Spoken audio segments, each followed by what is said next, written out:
जैसे कि आप सबको पता है, आने वाले 7 जुलाई को रायपुर में हमारे राष्ट्रीय अध्यक्ष श्री मल्लिकार्जुन खड़गे जी, उनके साथ हमारे राष्ट्रीय महासचिव संगठन श्री के.सी. वेणुगोपाल जी, हमारे प्रभारी महासचिव श्री सचिन पायलट जी, पूरे प्रदेश से सभी वरिष्ठ नेतागण, हमारे विधायकगण, हमारे पार्षदगण, हमारे चुने हुए जितने भी जनप्रतिनिधि हैं और हमारे सभी कार्यकर्ता और समर्थक सभी उपस्थित होंगे।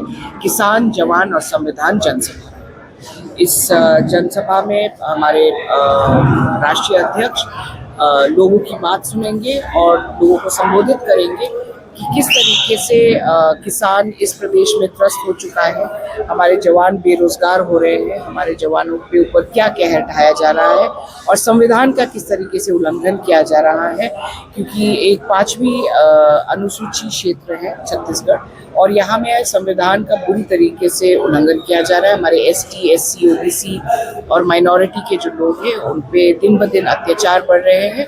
हमारे महिलाएं भी सुरक्षित नहीं है, लॉ और यहाँ पे न्याय और प्रशासन बिल्कुल ठप पड़ चुके हैं। देखिए, भाजपा कोई भी काम बिना स्वार्थ के नहीं करते, जरूर कुछ ना कुछ स्वार्थ होगा, इसलिए उनका दौरा बढ़ रहा है। इससे पहले तो उनका दौरा नहीं हुआ था, तो जरूर इसके पीछे कुछ ना कुछ स्वार्थ छुपा है। वो एक कहावत है ना, हम दो हमारे दो, तो वही चल रहा है। देखिए, विकास भाग गया है। विकास की बात करते हैं, विकास दूर दूर तक दिखाई नहीं देता। आप सड़कों की हालत देखिए, कितने बड़े बड़े गड्ढे हो गए हैं। कुछ जगहों में तो लोग सड़कों के जो गड्ढे बने हैं उसमें भी रोपा करना चालू कर दिया है, तो ये हालत है।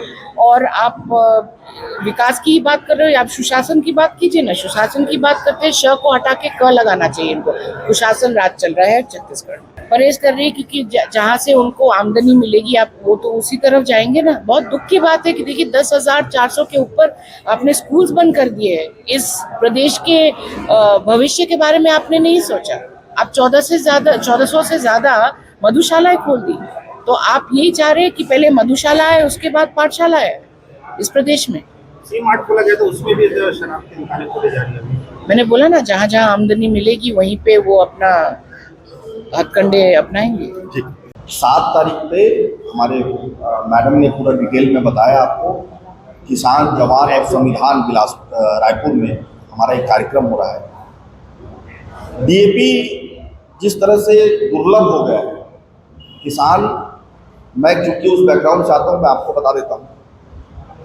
किसान को शुरू में डीएपी की आवश्यकता होती है और बाद में यूरिया की आवश्यकता होती है। और डीएपी की जिस तरह से कमी चल रही है छत्तीसगढ़ में, ये पहली बार ऐसा हो रहा है कि डीएपी की इतनी किल्लत डबल इंजन के सरकार में ऐसा हो रहा है।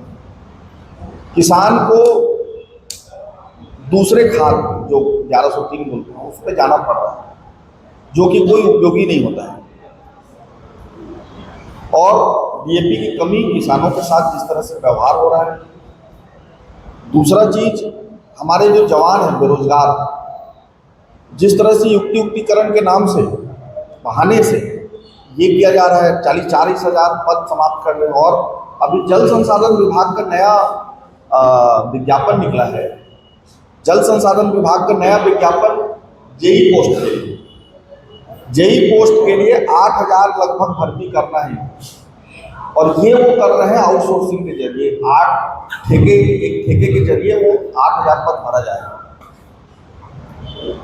तो अगर आप जेई की भर्ती को यहाँ रोक देंगे तो आपके प्रमोशन वाले जेई कहाँ से आएंगे और प्रमोशन वाले डी कहाँ से आएंगे। जल संसाधन विभाग में इस तरह से कार्रवाई हो, सिर्फ कॉस्ट कटिंग के नाम से इस तरह से ये ठेका पद्धति को बढ़ावा दे रहे हैं। तो ये हमारे बेरोजगारों के साथ जो अन्याय हो रहा है, और हमारे संविधान का तो हम लोग पुराना आपको बोलते हुए आ रहे हैं, जिस तरह से ईडी, सीबीआई, अलग अलग संस्थाओं को, आरबीआई को जिस तरह से सरकार ने अपने हाथों में ले लिया है, इन सब के कारण हमारे राष्ट्रीय अध्यक्ष इन तीनों मुद्दों को लेकर रायपुर में एक बड़ा कार्यक्रम यहाँ कर रहे हैं।